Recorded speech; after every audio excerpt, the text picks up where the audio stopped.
Good evening, everyone.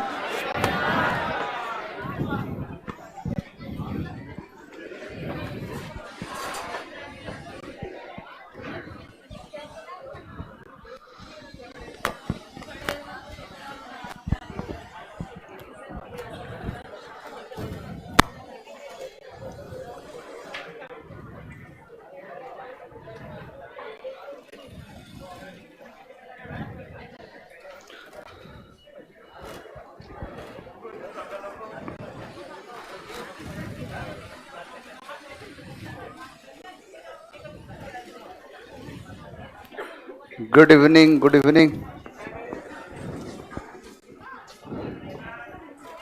चलिए, tense में कोई दिक्कत किसी को? अब तो दिक्कत नहीं होना चाहिए। अब हम लोग का जो टॉपिक बचा है वो कैबलरी वाला, वो कैबलरी या फिर बोला जाए नॉन ग्रामर, जिसे इसे क्लोज टेस्ट कहते हैं, कॉम्प्रिहेंशन कहते हैं, पैसेज कहते हैं। तो ये सारी चीजों का बचा है, देख लेना। वो कैबलरी पढ़ जाने के बाद अब दोनों चीज को जब मिला दोगे तो आपसे बेहतर कोई अंग्रेजी नहीं बोलेगा। आप जो भी बोलोगे बहुत अच्छा इंग्लिश बोलोगे, चाहे वो स्ट्रक्चर का यूज हो, चाहे एक अच्छा वोकैबलरी। जैसे वोकैब है क्या? फैक्ट। तो जैसे मान के चलो कि धोखा देने के लोग चीट यूज करते हैं, लेकिन तुम्हारे पास सिर्फ वो नहीं होगा, बहुत सारे हो जाएंगे। डिसीव होगा, डिसीड होगा, बिगल होगा, चीट होगा, हुडविंक होगा, सब्टरफ्यूज होगा, स्विंडल होगा, ड्यूप होगा। ऐसे बहुत सारे शब्द होंगे जो धोखा देने के लिए इस्तेमाल किए जाएंगे। हाँ बिल्कुल, यूपीएससी बैच आ गया सर जी। तब अब दिन दूर नहीं कि जब यहां से डीएम और आईपीएस जैसे लेवल एसपी एसएसपी मिलते जाए। चलिए, और देख लो, ईमानदारी बस मेहनत करना है आप सबको। नहीं, ऑफलाइन देखो, इसके बारे में मुझे बिल्कुल आइडिया नहीं है अभी। तो शायद जैसे आप लोगों को पता है वैसे मुझे पता है कि जैसे ऑनलाइन बैच आ चुका है हम लोग का। चलिए स्टार्ट करते हैं। अब हम सीधे देखेंगे ईडियम्स एंड फ्रेजेस को। ईडियम्स एंड फ्रेजेस या वोकैबुलरी का पूरा पार्ट हम देखेंगे धीरे धीरे। आप वो पुराने दिन अब याद आते जाएंगे। यहां पर है नाइट आउल। नाइट आउल का मतलब होता है, पहले तो एक चीज समझो, जितने देखो अंग्रेजी में क्या है बेसिकली कि जैसे जानवरों का नाम इस्तेमाल किया। अब जानवरों के नाम से मतलब यह है कि उस जानवर का तरीका क्या है, उसका जीने का, या फिर उसको देख के क्या चीज मन में आता है। जैसे मैंने लोमड़ी का नाम लिया, लोमड़ी एक जानवर है तो एक चढ़ाक वाला फीलिंग आता है, चढ़ाक है।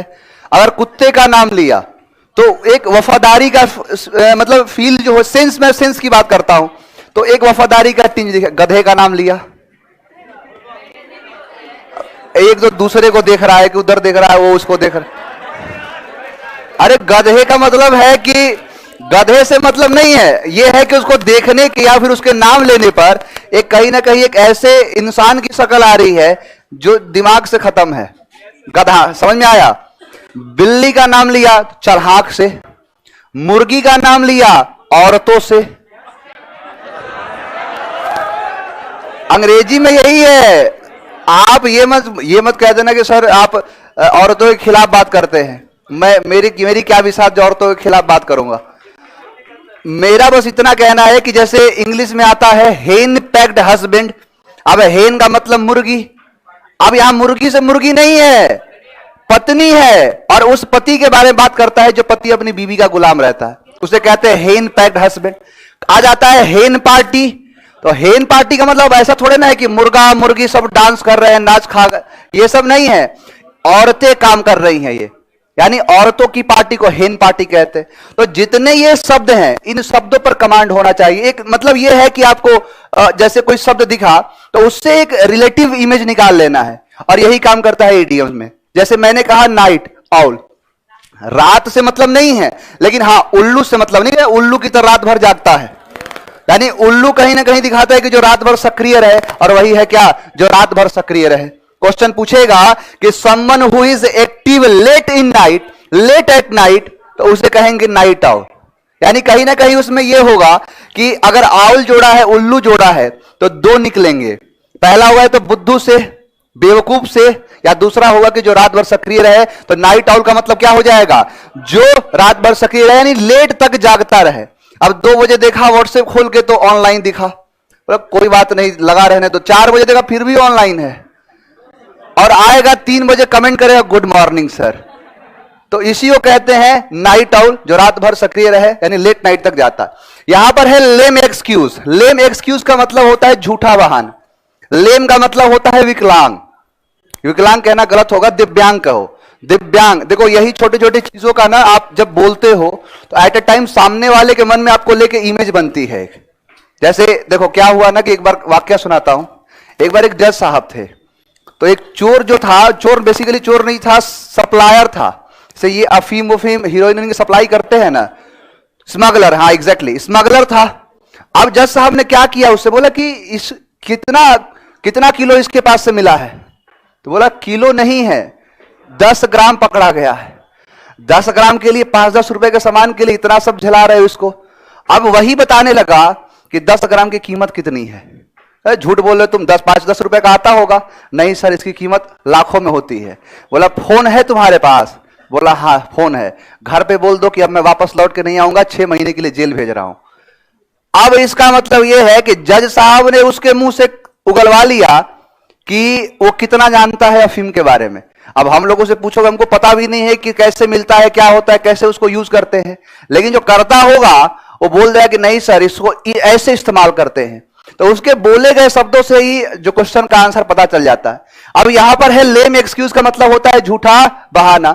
अब लेम का मतलब दिव्यांग, एक्सक्यूज का मतलब बहाना। जैसे बहुत सारे वीडियोस आपने देखा होगा कि जैसे किसी का हाथ तो सही सलामत रहता है, पता नहीं कैसे कैसे फंसा के और पैसे मांगते हैं।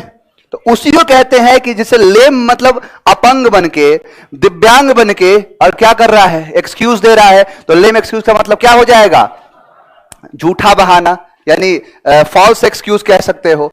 नेक्स्ट वर्ड है by the skin of teeth.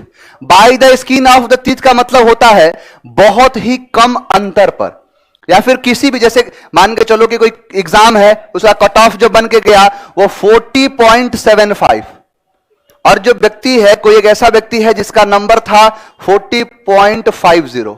अब बताओ दोनों के बीच में मार्जिन बहुत ज्यादा है, तब यही बोलेगा कि by the skin of teeth, यानी बहुत ही कम अंतर से मैं रह गया। अब सीधा वो ये नहीं बोलेगा कि बहुत कम अंतर, अब सोचेगा क्या बोले और बोल देगा by the skin of teeth. अब समझने वाला समझ गया कि कहना क्या चाहता है कि बहुत ही कम अंतर से, यानी ज्यादा मार्जिन नहीं है, bye the narrowest margin. Narrowest, देखो नैरोएस्ट का मतलब होता है कम से कम, यानी नजदीक से नजदीक, और वही है by the skin of the teeth. जैसे आप देखोगे दांत के अंदर जो ये मसूड़े होते हैं, इनके बीच में काफी गैप नहीं रहता है, इनके बीच में जो अंतर होता है बहुत कम रहता है। और इसी चीज को इस्तेमाल करते हुए ईडियम बना दिया गया। तो by the skin of the teeth का मतलब क्या हो जाएगा, बहुत ही कम अंतर पे, by the narrowest margin. Next word है no rose is without a thorn, यानी नो मतलब नहीं, रोज का मतलब गुलाब, विदाउट मतलब बिना, और थॉर्न का मतलब कांटा। यानी दुनिया में कोई परफेक्ट चीज ही नहीं है, दुनिया में कोई ऐसा गुलाब नहीं है जिसमें कांटा ना हो। इसका मतलब देखो कहना क्या चाहता है, nothing on earth is perfect, यानी इस दुनिया में कोई ऐसी चीज ही नहीं है जो परफेक्ट हो अपने आप में। परफेक्ट तो कुछ होता ही नहीं है। लोग तो कहते हैं चांद में भी दाग है, गुलाब में कांटा है। तो यही क्या दिखाता है कि जब भी कोई चीज अपने आप में परफेक्ट ना हो, उसे कहते हैं कि no rose is without a thorn, यानी कि कोई ऐसा गुलाब नहीं है जिसमें कांटा ना हो। अब गुलाब से गुलाब का मतलब नहीं है, ये कहना चाहता है कि कोई भी चीज परफेक्ट नहीं होती है। जैसे लोग बुराई करते हैं, कितना भी बेहतरीन कर लो, अब आएंगे 2-4 खींचने वाले कि ऐसे नहीं, ऐसे ये गलत है, वो गलत है, ऐसे नहीं कहा जाता है, इस काम को ऐसे मत करो, ऐसे करो, वैसे करो। तो ये क्या दिखाता है कि कोई अपने आप में परफेक्ट है ही नहीं। क्या दिखा देगा कि जो nothing on earth is perfect. अब ये डायरेक्टली आपके एग्जाम में कोई वर्ड नहीं देगा, लेकिन ये जो सेंस जब अपने मन में रखोगे कि हां इसका मतलब कहीं ना कहीं ये देता है कोई चीज परफेक्ट ना हो, जो भी ऑप्शन दे देगा आप उसको देखो।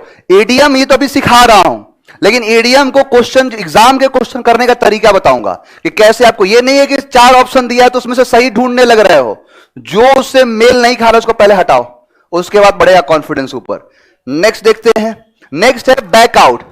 बैकआउट का मतलब होता है वादों से मुकर जाना, यानी वादों से मुकर जाने का मतलब यह है, जैसे नहीं वादा हो जाता है कि हां अच्छा कोई भी कुछ भी, अब अपने मन से समझ सकते हो। बैकआउट का मतलब होता है कि वादा किया निभाने का, वादा किया हंसाने का लेकिन रुला गया, वही है बैकआउट कर जाना। यानी वादों से मुकर जाना। जो वादा किया था कि अच्छे दिन लाएंगे, उससे मुकर गया, यानी बैकआउट कर गया। यानी मैं अच्छे दिन का मतलब कुछ और कहना चाहता हूं। तुम लोग डायरेक्टली पॉलिटिक्स से इन्वॉल्व करोगे तो जबरदस्ती तो कुछ कहना है। बैकआउट का मतलब वही है, वादों से मुकर जाना। देखो खासकर इसे यूज कहां करते हैं, इसका यूज किया जाता है, जैसे आपने देखा होगा कि कहीं कोई भी इलेक्शन हो रहा है तो उसमें नॉमिनेशन होता है, और नॉमिनेशन जो वापस लेते हैं, आप देखोगे न्यूज़पेपर में हेडिंग छप जाएगा बैकआउट, कि बैकआउट मार गया। बैकआउट मारने का मतलब यह है कि नॉमिनेशन अपना वापस ले लिया। वही वाला मिर्जापुर मुन्ना भैया जाके IAS बना दिए, उसके बाद वापस जो नॉमिनेशन ले लिया उसी को कहते हैं बैकआउट मार गया। बैक मतलब पीछे, आउट का मतलब बाहर, यानी पीछे होकर बाहर हो जाना, यानी वादों से मुकर जाना। विड्रॉ फ्रॉम वर्ड्स, वर्ड का मतलब शब्द, वर्ड्स का मतलब वादा। नेक्स्ट देखो, नेक्स्ट है कैट्स विस्कर्स। कैट्स विस्कर्स का मतलब होता है सर्वोत्कृष्ट होना। अब ये शुद्ध हिंदी है, अंग्रेजी में कहते हैं टू बी हाईली इंप्रेसिव। जो है कोई चीज या फिर कोई व्यक्ति है, वस्तु है, कोई सामान है, कोई चीज है, तो वो जब हाईली इंप्रेसिव होता है यानी आप उससे काफी अट्रैक्ट होते हो। देखो ट्रैक्ट का मतलब होता है खींचना, कोई भी चीज जब खींचता है उसे ट्रैक्ट कहते हैं, इसीलिए ट्रैक्ट से बना हुआ है ट्रैक्टर, जो कि हमेशा खींचने का काम करता है।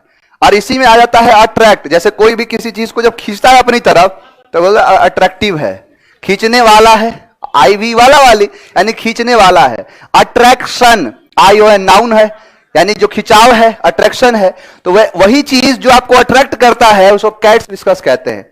जैसे कैट्स का मतलब बिल्ली, विस्कस का मतलब होता है मूंछ, यानी बिल्ली की जो मूंछ होती है ना वो काफी अट्रैक्टिव होता है, काफी अच्छा होता है, तो उसे ही कहते हैं कैट्स विस्कर, यानी सर्वोत्कृष्ट होना, to be highly impressive. Highly, अब देखो इंप्रेसिव ना करके अब शब्द 3-4 और जोड़ देगा टू बी हाईली अट्रैक्टिव, जोड़ देगा हाईली इनेमर्ड, यानी जो अपने तरफ खींचता है, अपीलिंग, बहुत सारे शब्द जुड़ जाएंगे, लेकिन आपको बस इसका मतलब पता होना चाहिए कहना क्या चाहता है, सेंस क्या है इसका। नेक्स्ट है गिव समबडी अ रिंग, यानी गिव समबडी अ रिंग का मतलब होता है कॉल समवन, किसी को कॉल करना, किसी को बुलाना। अब गिव का मतलब देना, समबडी मतलब किसी को, और रिंग का मतलब क्या है, घंटी। रिंग का मतलब घंटी भी तो होता है, तो किसी को कॉल करना वही क्या है, कॉल समवन, किसी को कॉल कर देना। वो तो कुछ खास है नहीं है, आगे बढ़ जाओ। नेक्स्ट है cup of T. Cup of T का मतलब होता है कि बहुत ही पसंद की चीज, यानी जो चीज बहुत ही पसंद की होती है, something that is very pleasant, जो बहुत ही अच्छा हो जाए, बहुत ही पसंदीदा चीज। अब चाय पीना किसको पसंद नहीं होता है, तो चाय जो होती है जैसे सुबह सुबह नींद से उठे, अब मुंह धोए बढ़िया से, अब उसके बाद चाय मिल जाए, उससे बढ़िया कुछ होगा, तो वही है कप ऑफ टी। अब कप ऑफ टी का मतलब होता है बहुत पसंद की चीज, यानी जो बहुत ज्यादा पसंद करी जा रही, यानी वेरी प्लीजेंट के सेंस में आता है, यानी बहुत बामी हो, प्लीजेंट हो, अच्छा हो, उसे ही कहते हैं कप ऑफ टी। आगे बढ़े, समझ में तो आ रहा है ना सब कुछ, आगे बढ़ो। नेक्स्ट है आपका आई वॉश। आई वॉश का मतलब होता है आंखों का धोखा, जैसे आंखों में धूल झोंक दिया। अब इसमें बहुत सारे शब्द आते हैं, थ्रो डस्ट इनटू समवन्स आई, किसी की आंखों में धूल फेंक देना। अब आई वॉश का मतलब होता है आंखों का धोखा।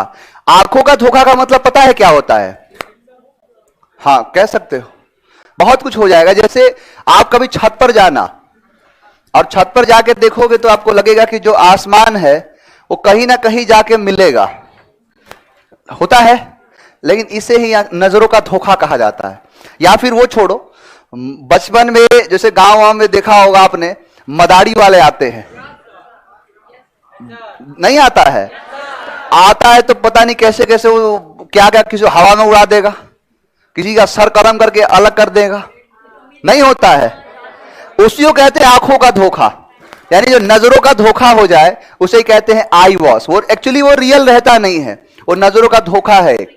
हाँ, तो वही चीज है, जैसे बहुत सारे लोगों का एक बीमारी भी होता है कि सामने कुछ रहता नहीं है लेकिन फिर भी दिखता है, इल्यूजन टाइप्स होता है, उसे कहते हैं आंखों का धोखा। अब आई का मतलब आंख, वॉश का मतलब धोना, लेकिन आंख धो के जैसे कोई देख लिया और आंख धो के आ रहा है, अब उसी से ये शब्द बना दिया, यानी आई वॉश का मतलब क्या हो जाएगा, आंखों का धोखा। नेक्स्ट देखो, नेक्स्ट है get a gold star. Get a gold star का मतलब होता है इनाम अर्जित करना। गेट का मतलब मिलना या पाना, गोल्ड का मतलब सोना, स्टार बताओ गोल्ड कौन है, ये बोला यस सर, ये है गोल्ड। तो गेट अ गोल्ड स्टार का मतलब होता है कि जब जैसे कोई बढ़िया काम कर दे, स्पेशली कोई पहचान की जरूरत है नहीं, तो इसी चीज को कहते हैं कि जब कोई आप अच्छा काम कर देते हो, चाहे वो देश के लिए हो, चाहे अपने गांव के लिए हो, चाहे अपने जिले के लिए हो, अपने स्टेट के लिए हो, जब एक मेरिट पॉइंट काम करते हो, देखो लिखा है ना, to earn a merit point, यानी इनाम अर्जित करने को कहते हैं गेट अ गोल्ड स्टार। अब किसी को गोल्ड कब मिलता है?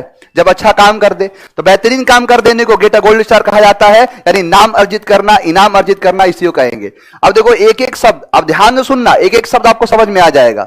नाइट ऑल, जो रात भर सक्रिय रहता है। लेम एक्सक्यूज, यानी जो झूठा बहाना है। By the skin of teeth, बहुत ही कम अंतर से। No rose is without a thorn, यानी कि संसार में कोई परफेक्ट नहीं। आगे छूट गया है कि जो संसार में कभी कोई परफेक्ट हो ही ना। बैक आउट, वादों से मुकर जाना। कैट्स विस्कर्स, अट्रैक्टिव कह लो, इतना हिंदी नहीं आना है। किसी को कॉल करना, cup of T, I wash, get a gold star. अब देखो एक किसी वर्ड में दिक्कत हुआ, अब ऐसे धीरे धीरे सारे शब्द अपने आप समझ में आते चले जाएंगे, और इन सबको सीखने के बाद आपके मन में यह आएगा कि हां अब इसका यूज कैसे होता है। तो यूज धीरे धीरे सिखाऊंगा प्रैक्टिस की दुनिया में। अभी तो बस चलना सिखा रहा हूं, अभी तो उड़ान बाकी है। तो आपको देखना है कि सबसे पहले देखो, ईडीएम कभी भी पढ़ना, कहीं से भी सीखना, आप कोशिश करना कि उसके सेंस को निकाल सको। और सेंस मैं एक साथ ग्रुपिंग वाले ईडीएम कराऊंगा, अभी धीरे धीरे आदत लगा दूं। ग्रुपिंग का मतलब यह है कि हर चमकने वाली चीज तो सोना नहीं होती। हर चमकने वाली चीज सोना होती है? सोना सफेद भी होता है, पता है आपको? प्लेटिनम कहते हैं जिसे। मैं गया था एक बार ऐसे ही, तो व्हाइट कलर था, तो मुझे लगा सिल्वर होगा, तो बोल रहा है सर इसे व्हाइट गोल्ड कहते हैं। व्हाइट गोल्ड, हाँ उसे महंगा, बड़ा हार्ड होता है वो। एक रिंग लेना था तो उसी में दिखा रहा था व्हाइट गोल्ड। उसकी एक्चुअली कीमत जो होती है ना, वो सोने के बराबर होती है। प्लेटिनम अगर खरीद रहे हो तब तो अलग चीज है। जैसे रिंग विंग लेने जाओगे, खरीदने जाओगे ना, तो जितना रिंग मतलब किसी के लिए भी हो सकता है। अरे मैं समझाता कुछ और, तुम कहां से कहां जोड़ लेते हो। मैं तो एक अपना एग्जाम्पल बता रहा हूं कि गया तो इतना महंगा था कि हम लोग उसको खरीदाएगा नहीं लिया, लेकिन पता चल गया कि व्हाइट गोल्ड भी कुछ होता है। अब वो देखो एक्चुअली क्या है, प्लेटिनम की कॉस्ट अलग आती है, लेकिन जो व्हाइट गोल्ड है उसकी कीमत सोने के बराबर है। जैसे 3 ग्राम सोना अगर खरीदे तो जो रेट से सोना मिलेगा उसी रेट से वो भी मिलता है, तो इसलिए उसे व्हाइट गोल्ड का नाम देते हैं। चलिए आगे बढ़ेंगे। अब देखो एक बात बताओ कि आप लोगों से पूछूंगा किस किस टॉपिक में प्रॉब्लम आ रहा है। पीक्यूआरए छोड़ दो, नॉन ग्रामर अभी शुरू कहां किया हूं, वो तो जब कंजंक्शन। देखो मेरी एक आदत क्या है कि जहां से, जैसे मैं जब पर्सन पढ़ाऊंगा नाउन में, तो उसी समय हिंट दे दूंगा प्रोनाउन के पर्सन के बारे में। तो आपको जब कंजंक्शन पढ़ाया तो कंजंक्शन के मुताबिक कैसे पीक्यूआरएस को सॉल्व करते हैं। नाउन पढ़ाया, प्रोनाउन पढ़ाया, तो नाउन और प्रोनाउन की वजह से किस प्रकार से पीक्यूआरएस की धज्जियां उड़ाते हैं ये सिखाया हूं। पीक्यूआरएस समाप्त कहां किया, तो वो तो एक अलग है, नॉन ग्रामर बोला हूं। मेन है, देखो ऑनलाइन में जितने सारे बच्चे हैं सभी लोगों का कहना एक ही है कि सर वोकैबुलरी में प्रॉब्लम आती है, क्योंकि वोकैबुलरी एक कंप्लीट पार्ट ही है। जैसे जीएस में क्या कर रहा है, देखो कभी भी आप कोशिश करना कि जिस एग्जाम की तैयारी करते हो उसके कम से कम 10 ईयर क्वेश्चन पेपर जो प्रीवियस ईयर्स हैं उनके साथ ही जीना। जीने का मतलब यह है कि डेली आपके मन में यह होना चाहिए कि क्वेश्चन पूछ कैसे रहा है, और जब क्वेश्चन के तरीकों को समझ जाओगे ना, एग्जाम तुरंत निकल जाता है कि इसी तरीके को पढ़ना है, यही तरीका अपनाना है। ये क्वेश्चन पूछा है, कहीं ना कहीं ये कुछ लिंक है, कहीं ना कोई स्रोत है, तो वहां से आपको एक आइडिया मिल जाएगा। चलिए अभी तो बहुत कोई देखो जो प्रीपोजिशन उसका बेसिक कराया था, प्रीपोजिशन का एक एडवांस आता है। जैसे एंग्री के साथ बताया था, एंग्री टू और एंग्री विथ। तो एंग्री विथ का मतलब होता है पर्सन के साथ, और टी फॉर थिंग वस्तु के साथ टूल आता है। डाई के साथ भी अलग अलग आता है, die of, die for, die by, die in, बहुत सारे आता है। तो ये आता है फिक्स प्रीपोजिशन का पार्ट। चलिए देखो एक सबसे इंपॉर्टेंट जो होता है आपके एग्जाम में जो पूछता है, जो आपके बहुत सारे सब्जेक्ट्स उनमें से एक है miss spelled, spelling error. Spelling error बहुत पूछता है और गारंटी है कि एक दो आएगा ही आएगा, और उसमें कोई टेक्निक काम नहीं करता है, कोई टेक्निक काम नहीं करेगा। मान के चलो मैं बता दिया, अब वो आया ही नहीं, लेकिन कोशिश करेंगे कि जैसे कोई क्वेश्चन पूछा है उसके फ्रेम को हम समझने की कोशिश करेंगे कि फ्रेम होता कैसे है। जरा गौर से देखना, जैसे पूछा है मिस स्पेल्ट में, select the correctly spelt word, grateful, grateful, grateful और ग्रेटफुल। अब ऐसे इसको कराने थोड़े आया हूं, इसके जो यूज है उसको बताने। अब ध्यान से देखो, ब्लिसफुल, ब्लिसफुल, ब्लिसफुल और ब्लिस, बी ए डी। अब देखो ऐसे बहुत सारे वर्ड्स पूछे जाते हैं। अब जो तरीका बनता है, इसका तरीका देखो, ध्यान समझो, हिंदी में लिख के आया हूं जो बच्चे, कोई कमजोर से कमजोर बच्चा सीखेगा। मैंने कहा कि यदि किसी शब्द के अंत में क्या जोड़ दिया जाए, किसी के साथ आप जोड़ते हो फूल, जोड़ दोगे फूल, तो फूल का एक एल मिटा दिया जाता है। यानी कि अगर कोई भी शब्द है, अगर उसके साथ जैसे लगता है फुल, जैसे होपफुल है, अब होप में क्या, होप मतलब उम्मीद, और फुल तो होपफुल है ये, तो जब फुल जोड़ रहे हैं तो एक एल को काट देंगे, एक एल कट जाएगा, क्योंकि क्या जुड़ गया है, फुल जुड़ गया, फुल है ये। अब देखो होपफुल की जो इंग्लिश बन के तैयार होगी वो होगा होप फुल। यहां पर है केयर फुल, तो क्या हो जाएगा, केयर फुल। वंडरफुल तो क्या बनेगा, वंडरफुल। यहां है फेथफुल, कुछ नहीं करना है, बस एक एल को मिटा देना है। कलरफुल है, कलरफुल कर दो। सक्सेसफुल है, तो सक्सेस में क्या आ जाएगा, सक्सेसफुल।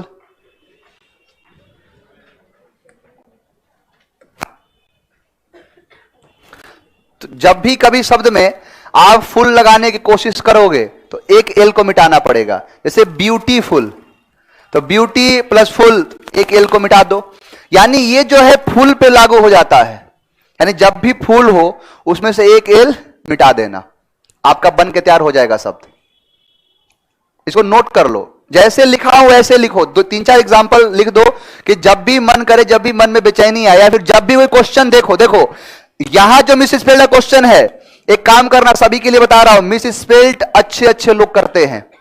दुनिया के बड़े बड़े अंग्रेजी के जितने भी बड़े आप हो जाओ, लेकिन आप गलती करोगे, क्योंकि एक ऐसा चीज है जो कि काम ही नहीं करता है कोई रूल रेगुलेशन। इसका कोई रूल रेगुलेशन है, स्वाभिमान ही नहीं है कुछ, कभी कुछ आया कभी कुछ आएगा। तो इसको एक काम करना, चार पांच पेज लेना, उसमें स्टेपल कर देना, और जितने भी आपको यहां से मिस स्पेल्ट दिखते जाएंगे वहां पर लिख देना।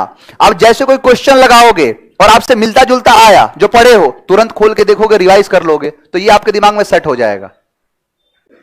ऐसे ऐसे बहुत सारे शब्द आते हैं, कपफुल, हैंडफुल, फिस्टफुल, नाउन में कराया था, तो इनके साथ एक एल को मिटा दिया जाता है।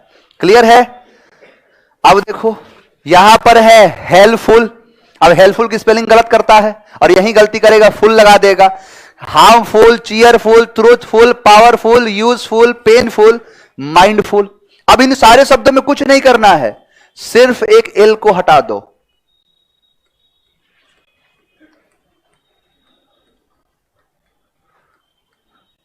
अब जो शब्द तैयार होगा उसे एक्चुअल शब्द कहेंगे, ओरिजिनल शब्द कहेंगे। हो गया ना? देखो क्वेश्चन नोट नहीं हुआ, जल्दी जल्दी पेन चलाओ।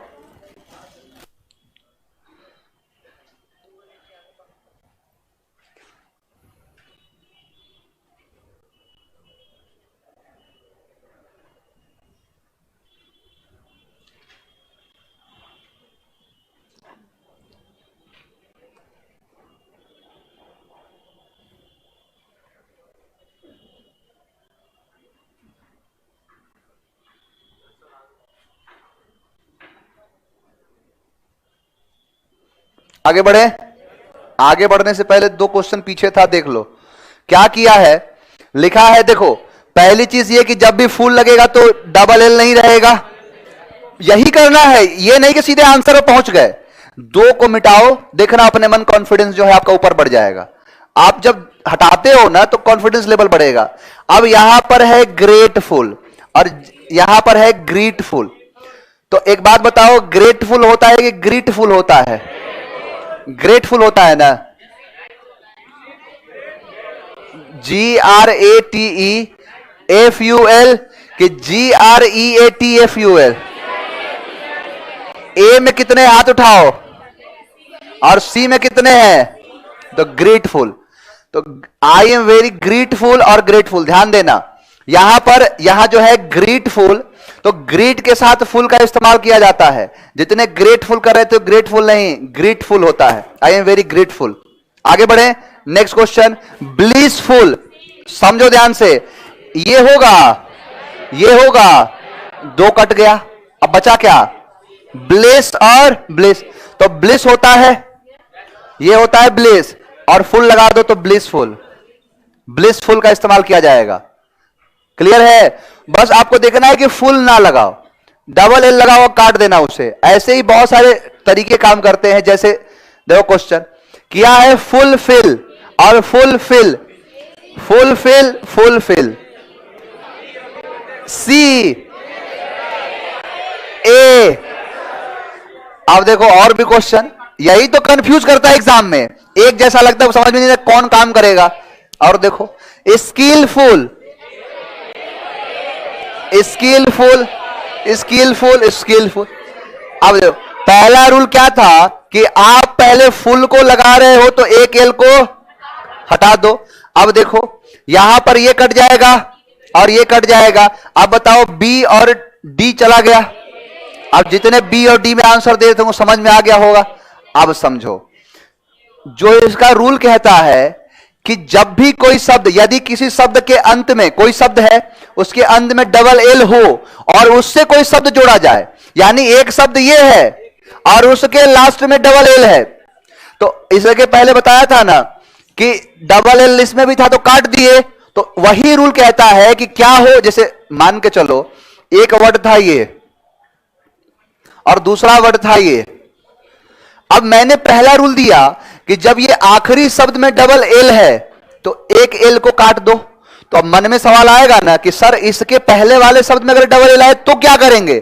तो इसमें काटे हैं तो इसमें नहीं काटेंगे, इसमें भी काटेंगे, इसमें भी कटेगा। अब देखो मैंने कहा कि वेल है तो वेल में डबल एल, ऑल है डबल एल, स्किल है डबल एल, फुल है डबल एल। तो अब इसमें डबल एल है तो एक को काट दो। अब देखो यहां पर है वेल तो क्या एक कट जाएगा तो आ जाएगा WEL। अब फिर लगा दो come, welcome.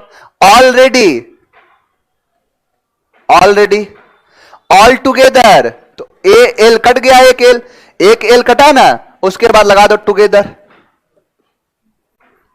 Almost, almost, skilful, अब डबल एल है, SKIL होगा, होगा ना।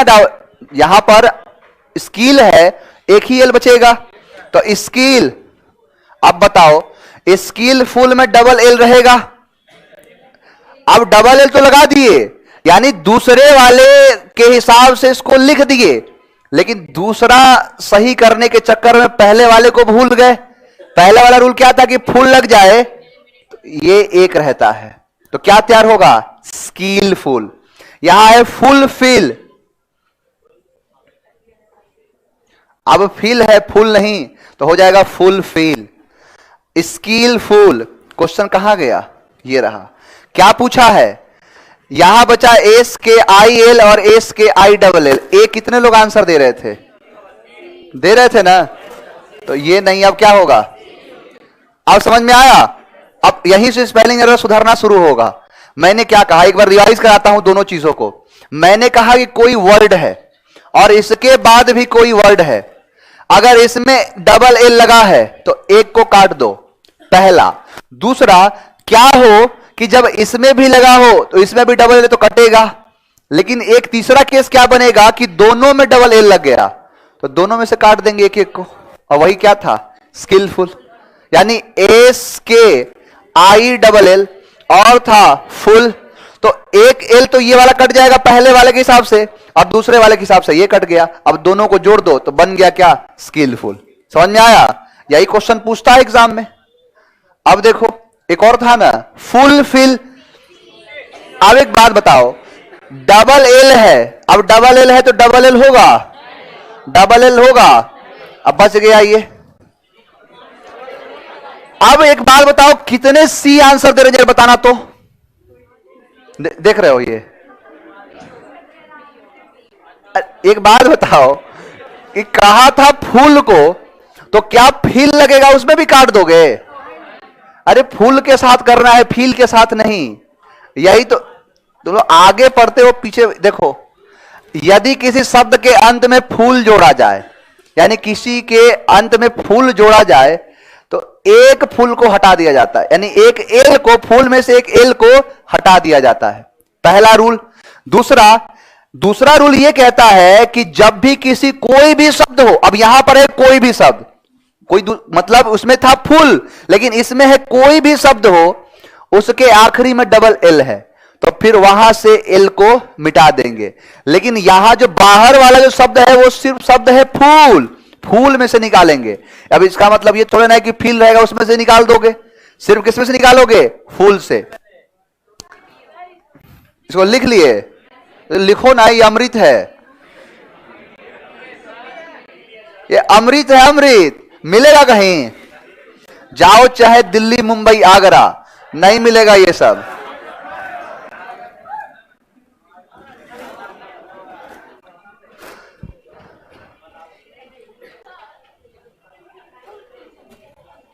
किस? तो फूल फूल होता तो फूल में से एक जाता, और फूल में से यहां एक जाता, यहां से तो काटते ही नहीं है। डबल एल तो फूल पर लागू होगा, सिर्फ इस पर लागू होगा।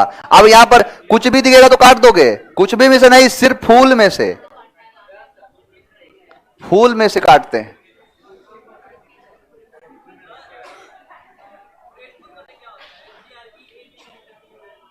जैसे किसी के लिए जब आप आभार व्यक्त करते हो, आई एम वेरी ग्रेटफुल। देखो दोनों, मैं इसीलिए दोनों पूछ रहा था, दोनों शब्द होता है, ग्रेटफुल भी आ जाता है और ग्रेटफुल भी आता है। देखो ग्रीटिंग कार्ड सुने हो, तो वो ग्रीटिंग होता है। और इसीलिए ये एक्चुअली क्या है ना कि दो सबसे बड़ी प्रॉब्लम है, और प्रॉब्लम देने वाले विदेशी हैं, एक अमेरिका वाले, एक ब्रिटेन वाले। हर चीज में चेंज करते रहते हैं। एक बोलता है कि मैं दूसरा मानता हूं, और एक मानता है दूसरा। भारत में क्या होता है ना, ग्रीट दिखाता है, किसी से ग्रीट करना, ग्रीट आना, ग्रीट से बना है ग्रीटिंग। लेकिन अब ये मैं नहीं काट रहा हूं इसको। देखो ये जो है एग्जाम में पूछा गया सवाल नहीं है, एग्जाम में सवाल ही नहीं पूछता है एक साथ, ये तो जब सिखाने के लिए बस लाया हूं। तो ग्रेट भी हो तो भी सही रहेगा, लेकिन ग्रीट क्या होता है ना कि ब्रिटेन के हिसाब से सही है। हम लोग ब्रिटिश लैंग्वेज को ही पढ़ते हैं, ब्रिटिश लैंग्वेज को ज्यादा मानते हैं। अमेरिका वाले जीरो नहीं बोलेगा, ओ बोलता है। जेड नहीं बोलेगा, जी बोलता है, अलग अलग बोलता है। जैसे हम लोग बोलेंगे 101, 101। जैसे बहुत सारी मूवीज आ रही हैं आजकल, तो आ रहा है 2.0, तो इसको अब प्रचलन हो गया है 2.0 कहने का। लेकिन 2.0 कुछ है नहीं, है सेम चीज, सेम चीज ही है। 2.0 कहो, 2.0 कहो। क्लियर है यहां तक?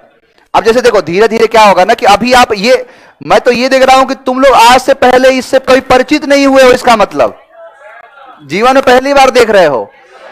अब पहली बार में अगर 50% समझ में आ गया, तो धीरे धीरे प्रैक्टिस आपको 100% तक पहुंचा देगा। इसमें क्वेश्चन जब कराऊंगा, जैसे देखो एक इसमें कॉन्सेप्ट आएगा, जैसे मैं बता रहा हूं, देखो यदि किसी शब्द के अंत में ई हो तो और आईएनजी लगाना होता है, ई को काट, पहली बार पढ़े थे लेकिन अब गलती करके दिखाओ। यानी कोई भी शब्द ऐसा है जिसके लास्ट में क्या हो, ई हो, तो ई को काट देते हैं जब आई का चयन करना होता है। अब ये आईएनजी के साथ नहीं है, हर वर्ड के साथ है। जैसे मैंने कह दिया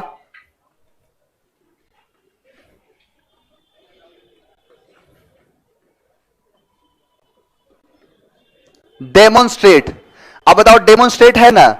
अब मुझे इसके साथ जोड़ना है ION या IVE, क्या जोड़ोगे? अब यहां पर आईएनजी है नहीं है, लेकिन आई तो है, तो आई है तो आई जब इसके पास जाएगा तो ई को मिटा देगा, और जो शब्द तैयार होगा उसका नाम होगा डेमोन्स्ट्रेशन या फिर डेमोन्स्ट्रेटिव, डेमोन्स्ट्रेशन और डेमोन्स्ट्रेटिव। अब यही चीज दिखाता है कि ई जहां दिखे वहां काट देना है। अब लड़का देखेगा कम इन तो लिखेगा COM। अब ई और आई एक साथ नहीं आ सकते तो आ जाएगा ING। यहां आया चेंजिंग, अब बनाओ चेंजिंग, चूजिंग ING, यानी ई और आई दिखे हटा दो। अब ये क्वेश्चन पूछेगा, दिखाऊंगा भी क्वेश्चन। राइटिंग, अब देखो राइट का हो गया WRI, अब ई और आई आएगा नहीं आएगा, ई को काट के आई करेंगे, ING लगा देंगे, राइटिंग। चैलेंजिंग अपने आप में याद होगा ही नहीं कभी, लड़का स्पेलिंग एरर याद करता है, याद करने की चीज है।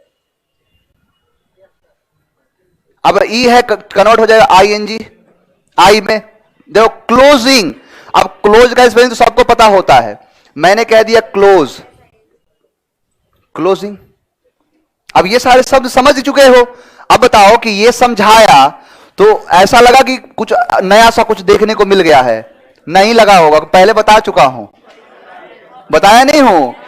अब क्वेश्चन कोई देखोगे तो क्वेश्चन को देखने के बाद मेरा चेहरा याद करोगे कि हां सर बताए थे वही था। एग्जाम इसीलिए तो लड़का बोलता है कि सर एग्जाम जब भी देने आते हैं आप ही का चेहरा दिखता है, अंग्रेजी खुलता है तो स्क्रीन पे। किसमें? WRI होता है, यही वाला WRIT होगा, श्योर हो? चेक, यही गलती करते थे, आज से पहले यही गलती करते थे। अब चेक करना, मैं बता रहा हूं ना, तुम नया नहीं हो, बहुत बार जितनों को पढ़ाया हूं सभी लोगों ने कहा है कि सर DT, दिमाग में एक इमेज बन चुका है रिटन को देख देख के। गूगल है ना अपने पास, चेक कर लेना। अब देखो गलती करते हैं बच्चे, यही क्वेश्चन एग्जाम फंसाता है। एक बात बता रहा हूं, जितने यूपीएससी के डिस्क्रिप्टिव होते हैं उनमें ज्यादातर का तो नंबर स्पेलिंग के चक्कर में कट जाता है। आप किसी ऐसे व्यक्ति का उठाना पेपर या जिसने डिस्क्रिप्टिव किया हो तो कॉपी मिल जाती है आराम से, किसी की भी जो IAS क्वालिफाई कर चुका है, तो उसकी कॉपी जब देखोगे ना तो उस पर आपको मार्क दिखेगा, ऐसे गोल गोल करके मार्क देगा, वो यही दिखाता है कि स्पेलिंग एरर है। मैं बोल रहा हूं ना कि अच्छे अच्छे महापुरुष गलती करते हैं इसमें, तुम लोगों से गलती हो रहा तो कौन, दोनों बच्चे हो, अभी छोटे बच्चे हो। देखो अब ये जरा खुद से बनाओ, सारे शब्द बनाओ, ऑनलाइन वाले तुम लोग भी बनाओ, ये सब ये प्रैक्टिस का खेल है। नहीं बनाओ, इसको कॉपी में बनाओ, हो नहीं गया तुरंत तुम लोग ओवर कॉन्फिडेंस में आ जाते हो। सरप्राइजिंग, टेकिंग, हैविंग, बस कुछ नहीं करना है, ई को काटो, आई लगो, बनाओ ना। क्या होगा ना, प्रैक्टिस होगा। अब तो कुछ यही सब, अब हीरा तैयार कर दिया हूं, बस अब आखिरी चोट देना है, चमक अपने आप निकल जाएगा। Caring, taking, abusing, making, surprise, और भी बहुत सारे शब्द हैं। ऐसा नहीं कि इतने ही शब्द हैं, लेकिन जितने भी शब्द होंगे सबको बना लोगे, ING लगा लोगे। अब थोड़ा दिमाग काम करना शुरू करेगा।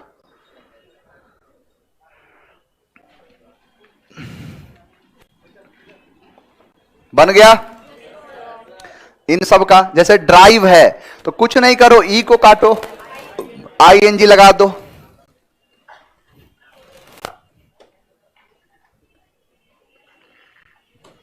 बन गया। यानी ई और आई एक साथ नहीं आ सकते। आगे बढ़ जाए, देखो अब लिखा है चैलेंजिंग।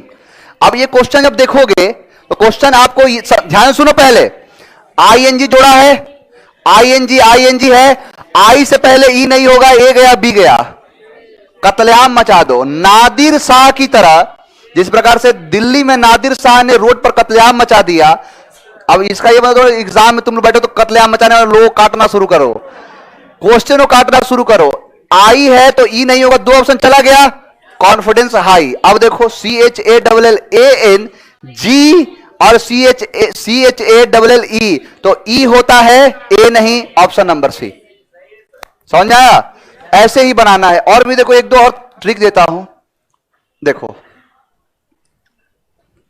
सबसे ज्यादा पूछता है deceive deceive deceive deceive, deceive पूछेगा। और देखो रिसीट पूछेगा, इसे रिसिप्ट नहीं रिसीट कहते हैं। बिलीव पूछता है। एक बात बताओ, एग्जाम में पूछता है कि नहीं क्वेश्चन? ये स्पेलिंग एरर पूछता है। अब इसका ट्रिक सुनो ध्यान से। कहते हैं देखो लास्ट लेटर क्या हो डिसीव में, जैसे कोई भी शब्द बोल रहे हैं और चुनना है आपको कि देखो इसमें गलती क्या करता है ना कि ई आई और आई ई कर देगा, यानी ई के बाद आई होता है और कर देगा ई से पहले आई। जैसे डिसीव है, रिसीट है, कंसीव है, रिसीव है, यहां पर सीव है, डिसीट है। अब इसमें सब में सी लेटर या सी साउंड आ रहा है कि नहीं? तो जब सी साउंड आ रहा हो तो पहले ई उसके बाद आई, यानी देखो सी का मतलब ऐसे सी बनता है ना। तो अगर सी हो या सी लेटर यानी सौ का साउंड आ रहा हो तो बस सी से पहले ई लगाना, उसके बाद लगेगा आई। अब बन गया। लेकिन जब ऐसा हो, जब लगाना हो ई आई और आई ई लगाना हो, तो फिर सी का साउंड आए तो क्या करेंगे? जैसे देखो, जैसे रिलीव सी का साउंड आया, सी आया, तो रिलीव में जब सी का साउंड नहीं आ रहा है तो आई लगाओ, उसके बाद ई लगाओ। दो चीज समझ में आया? देखो इतना जल्दी समझ में नहीं आएगा, इसीलिए ट्रिक दे रहा हूं इसका। मैंने कहा कि सी लेटर हो या सी का साउंड हो तो सी के ऊपर ऐसे लगा देना, तो क्या बन जाएगा? ई, उसके बाद आई। लेकिन जब सी हो ही ना तो पहले आई उसके बाद ई। जैसे देखो रिलीव, रिट्रीव, अचीव, ब्रीफ। अब देखो अचीव है, ये यहां पर है ब्रीफ, बिलीव, नीस। अब नीस है तो फिर उसको, अब लड़का सोचेगा कि सर सी तो आ रहा है, तो सी लास्ट में आ रहा है, उसके आगे कोई लगाना हो तो लगेगा। यानी ये सारे साउंड ऐसे हैं जिसमें ना सी है ना सी का साउंड है। अब आओ क्वेश्चन पे, कहा गया? नोट नहीं किए? जल्दी नोट करो। पहला ये है, इसीलिए बोला कि 4-5 पेज लेना, स्टेपल करके एक स्पेलिंग एरर का अलग प्रोफाइल बनाना और जहां से जानकारी में उसको चापते रहना। क्वेश्चन दिखे तुरंत रिवाइज कर लोगे। 2 क्वेश्चन तो गारंटी है आएगा स्पेलिंग एरर से।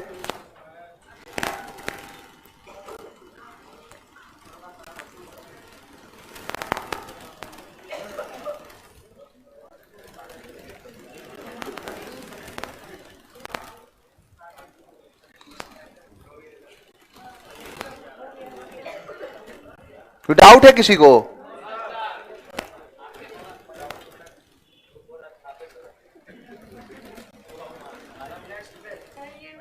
ये वाला हो गया? हाँ ये वाला ले लो। सी हो तो बस सी के ऊपर लगा दो ऐसे, तो ई बन जाएगा, ई आई, आई ई।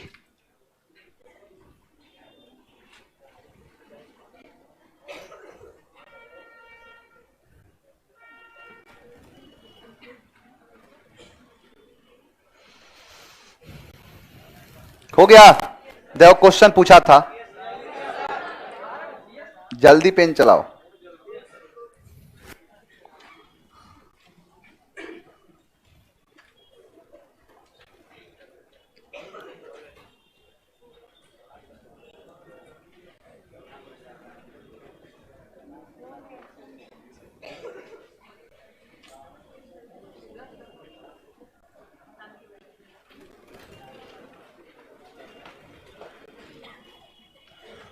समझ में आ रहा है ना आपको? समझ में आ रहा है ना सब कुछ?